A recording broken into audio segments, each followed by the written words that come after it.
Hi guys, welcome back to the Cozy Corner. Today I'm going to be doing a book haul video. So for Christmas I was really lucky and I got loads of gift vouchers and book tokens. So I'm going to show you what I bought with them so far. First I'm going to start off with a charity shop haul. So they were doing 4 books for £1 and they managed to find 4 books that are on my TBR. So I have The Shadow of the Wind by Carlos Ruiz Zafron, which I dipped in and out of during school in Spanish, but I've never read the full thing, so I'm really looking forward to reading that one. It's not massively floppy and it is actually quite a big book. If I put it up to next, as you can see, it's quite a big edition. Yeah, not massively floppy, but I'm still excited to read it. The second book I got in that bundle was Kate Morton's The House at Riverton. I've recently got into Kate Morton. I think she's really good at writing historical fiction. Her characters are really relatable and her storyline is really catching. So I do recommend trying her out if you like historical fiction and something that keeps you wanting more. Flop test on that. Could be better, but not too bad. The next book I got was Huxley's Brave New World.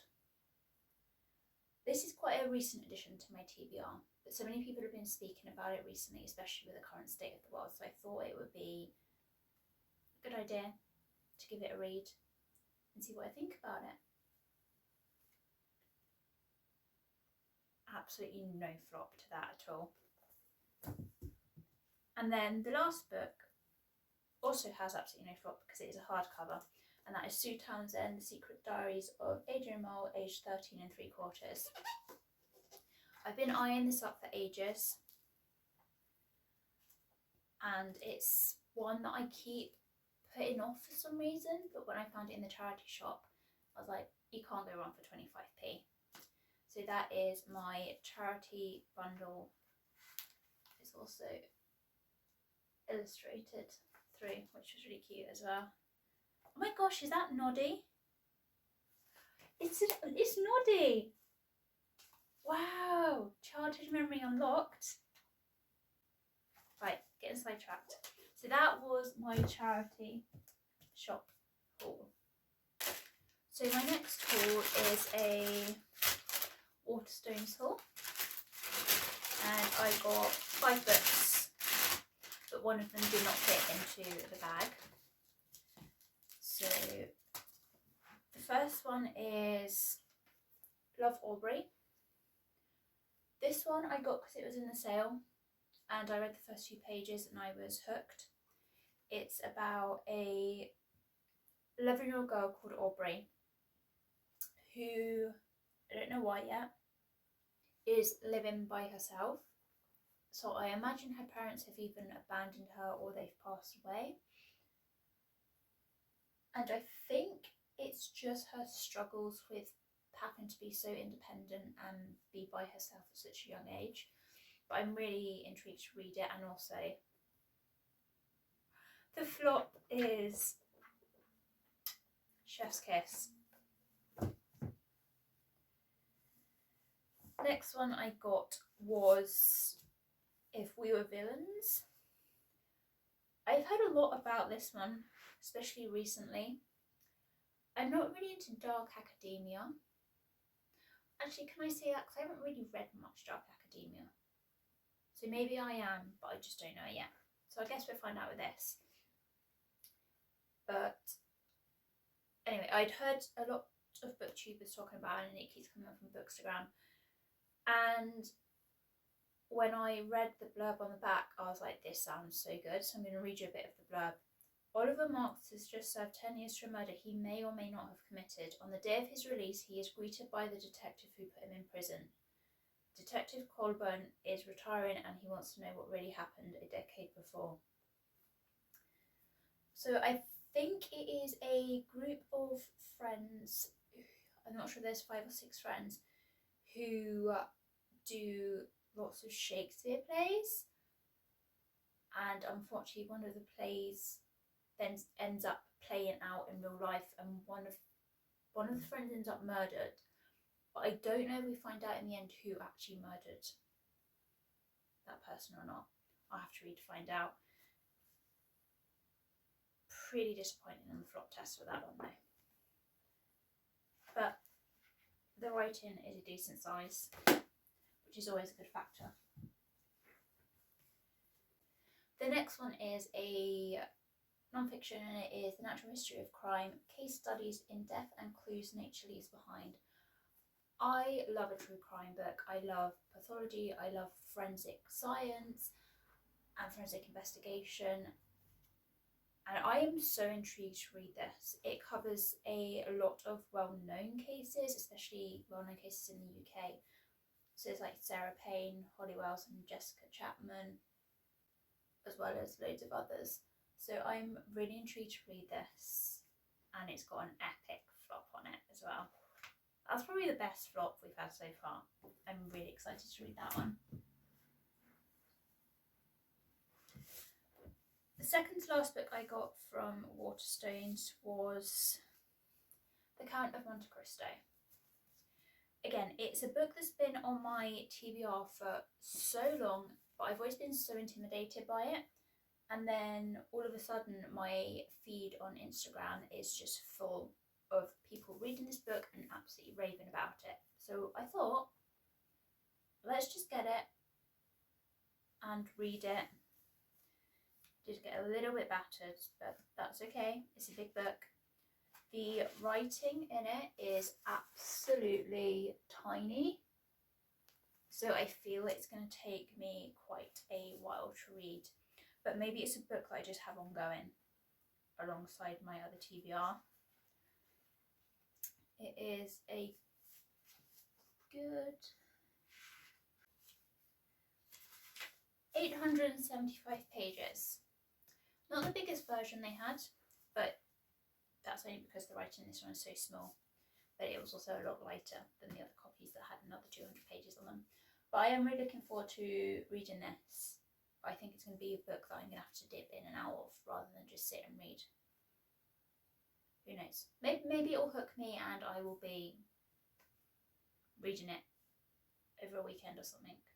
Keep you guys updated on that one. And then the last book I got from Waterstones is called Buenos Dias Tristeza, which literally translates into Good Morning Sadness. I don't know if that's the official title in English, but that is a literal translation of the Spanish title. And it is about a 17-year-old girl who lives in the Mediterranean with her father, who has become widowed. And then out of nowhere, one of her mother's old friends, Anne, turns up, and it causes a lot of unbalance and friction and tension. So I'm really intrigued to see what the tension is about. Who knows who this Anne is and what she's done? Who knows? But yeah, I was really excited to find that they had a foreign language section in the Waterstones in Piccadilly in London, and they had a shelf and a half, nearly 2 shelves of Spanish books. And also, it's a great flop. Right, so my next pile of books are books that I have been lucky enough to pick up from where I work. And there are quite a few of them. Oh. Okay, so Kate Morton, The Forgotten Garden. I audiobooked this in January and I loved it so much. It was a 6-star read that I had to have a physical copy so I could go back and annotate and tab the passages that resonate with me and I still think about to this day. So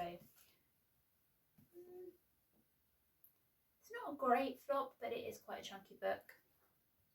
I'm so excited to have a physical copy of this, and the cover is actually pretty pretty. After that, I got All the Light We Cannot See, which is about a blind girl in France, and her dad builds her a model of the city that she learns to trace with her fingers. So when she goes out into the real world, she can navigate her way through the streets of where she lives. But then the Nazis invade and they bomb France, and I guess it really disrupts the way she gets around. I'm so excited to read this. I know I'm really late getting to this. A lot of people have read this years ago and raved about it, but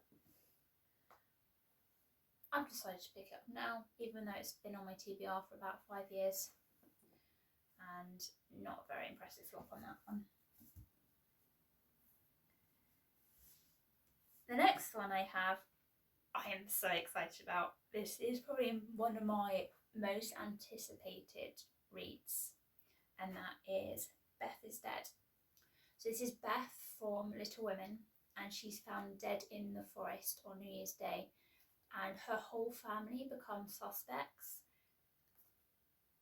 It's such a good twist to a classic, and I imagine, so each chapter is the point of view from one of the other sisters or one of the other members of the family from the past, and then they'll have like a present chapter as well. And I guess we'll find out at the end who killed Beth, or maybe we won't, I don't know, but I'm excited to find out. Flop test, mediocre. Fahrenheit 451. I have struggled to get my hands on a copy of this book for about a year. Everywhere I've gone, they've been out of stock, it's been reissued, it's been reprinted, and finally I have a copy. Might as well have been a hardback. Look, it's just no giving that at all. But it's fine, it's fine. I'm really excited to read it. It's about a fireman whose job is to destroy books, like burn them. But then he decides that he doesn't want to burn all the books, so he starts hiding books in his home. Obviously at the risk of his own life. But the funny thing is that Ray Bradbury actually wrote this book in the cellar of a library. So he was writing about burning books in a place that is the home of books, which is quite ironic. I'm really looking forward to reading this one. I've heard loads of people rave about it. I'm just really sad at the level of stiffness in this book is just crazy. The House in the Cerulean Sea. I love this cover. Oh my gosh, Lee Schwab has a quote on the back. I loved it, like being wrapped in a big gay blanket. Aww. I don't know much about this book, to be honest. Apart from I've seen, it's got a mark on it. Apart from I've seen a few booktubers recently really rave about it, like a feel-good book. And I'm really intrigued as to what happens. He expected nothing, but they gave him everything. Linus Baker leads a quiet life. At 40, he has a tiny house with a devious cat and his beloved records for company. And at the department in charge of magical youth, he spent many dull days monitoring other orphanages. Then one day, Linus is summoned by the extremely upper management and given a highly classified assignment. He must travel to an orphanage where 6 dangerous children reside, including an Antichrist. There, Linus must somehow determine if they could bring on the end of days. But their guardian, charming and enigmatic Arthur Parnassus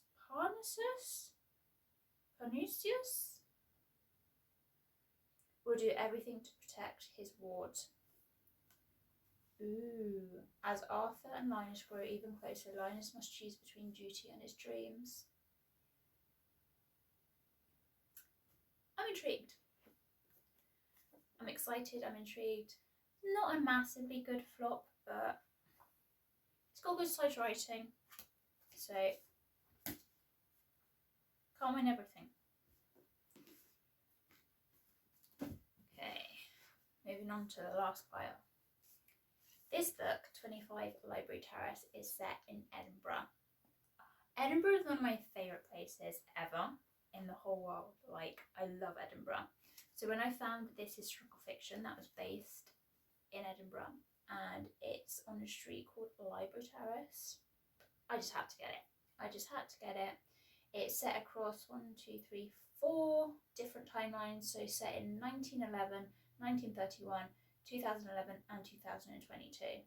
The 1911 one is about a lady called Ursula Black, and I think it's to do with the difficulties of bringing up somebody else's children and being a woman in society back then.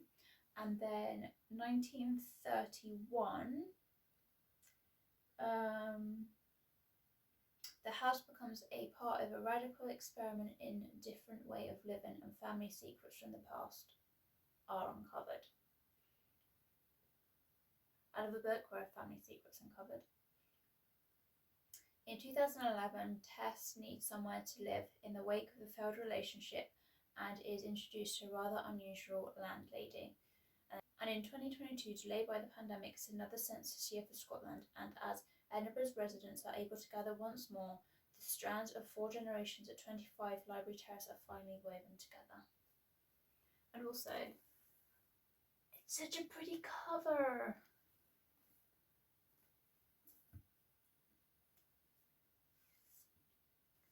My next one is actually a 10th anniversary edition, and this is a book that I wanted to get as soon as it was released 10 years ago, and for some reason I just didn't. I don't know why I didn't, but I also really love this edition, so I'm kind of glad I waited. And this is where it ends. And it's got like sprayed edges, and they're made to look like chalk. So it says, 10 a.m. The principal of Opportunity High School finishes her speech, welcoming the entire student body to a new semester and encouraging them to excel and achieve. 10:02 a.m. The students get up to leave the auditorium for the next class. 10:03 a.m. The auditorium doors won't open. 10:05 a.m. Someone starts shooting. Told from 4 different perspectives over the span of 54 harrowing minutes, terror reigns as one student's calculated revenge turns into the ultimate fight for survival.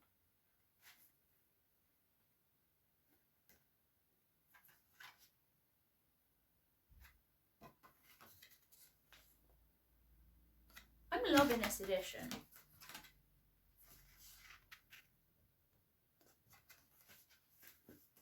I'm really excited to read this, and also because it's an American book. Like, honestly, American books have such good flop. I don't know why. It must be something to do with the material they use for the covers of the book. Anyway, sidetracking again. We're down to the last 5 books. We're nearly there. When I ordered this next book, I did not think it was going to be so chunky. And that's my fault. I should have checked how many pages this book had. But no, I ordered it blind because I love Pride and Prejudice by Jane Austen, and this book is The Other Bennet Sister, which is a different look on the life of Mary Bennet and how she fights against society and her family to get married. And it says, it is a sad fact of life that if a young woman is unlucky enough to come into the world without expectation, she has better do all she can to ensure she is born beautiful. To be poor and handsome is misfortunate enough. To be penniless and plain is a hard fate indeed. Poor Mary. Poor Mary Bennet. Pretty decent flop for a chunky book. But yeah, how many pages is this? Because this was not what I was thinking. Yeah, it's 658 pages. I was expecting like 300-400 page max, but I'm still really excited to read it. My next book is very seasonal indeed, because who doesn't in beginning of February decide that they want to read The Nutcracker? I mean, ideally I would have liked to have had this before Christmas, but obviously that wasn't working. It's gold foiled cover and it's really pretty. The only thing I really know about it is a little girl believes her toys come to life. That's what I understood from the ballet adaptation, TV adaptation that I saw years ago. So yeah, but it's such a pretty cover. I'm in love with it. And obviously hardback, so no flop, but we can't be mad at that because it's a hardback. The next one is, I think it's my, yes, it's the second non-fiction I have. I only bought 2 non-fictions, which is really big because a few years ago I would only read non-fictions. I've only recently got into reading fictions, and that is A Knock at the Door. And the blurb of this just drew me in because it is, we need more people like this in the world right now. The world right now is a horrendously dark place and horrible place to be, and we need people who have empathy and kindness. So I'm going to read the blurb of this and you'll see what I mean. Christmas 1975 and Queen's Bohemian Rhapsody is riding high on the charts. In a residential street just outside Cardiff, a persistent knocking breaks all stillness of the evening. When Rob Parsons, a young lawyer, opens his door to find a man standing before him clutching a bag of belongings and a frozen chicken. Rob and his wife Diane invite him into their home, cook his chicken and offer him shelter for the night. What happens next is an astonishing story of human kindness, self-learning, incredible pain, unbelievable hope, and sheer power of love to change a life. So from what I've heard about this book is the gentleman then ends up living with them for the rest of his life, I believe, and he helps the family business and helps look after the children, and it sounds like such a heartwarming story and full of empathy and kindness, and we just need so much more of that in the world. So I might bump this up my TBR because I feel I need a feel-good book to read pretty soon. It's pretty tragic on the flop side of things, but I'm hoping it will make up for that with a heartwarming story inside. So the next book I've got is a middle grade book, and it's kind of part of a series.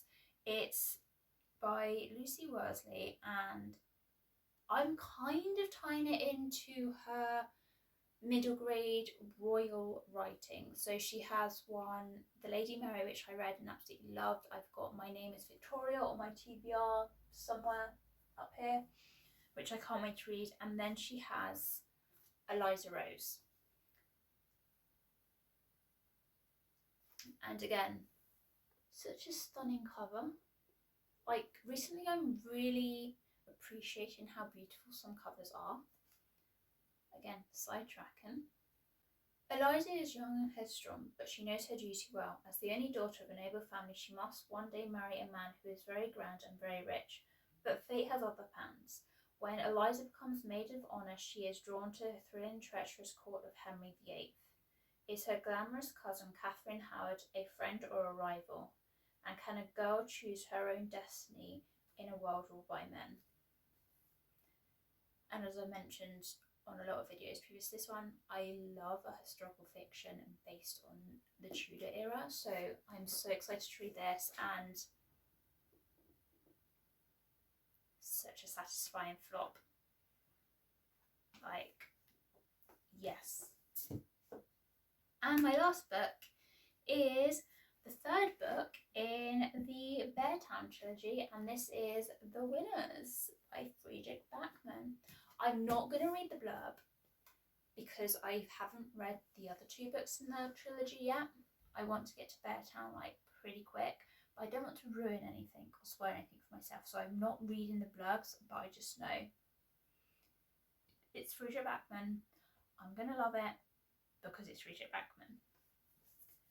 And that was my book haul. How many books? 21 books.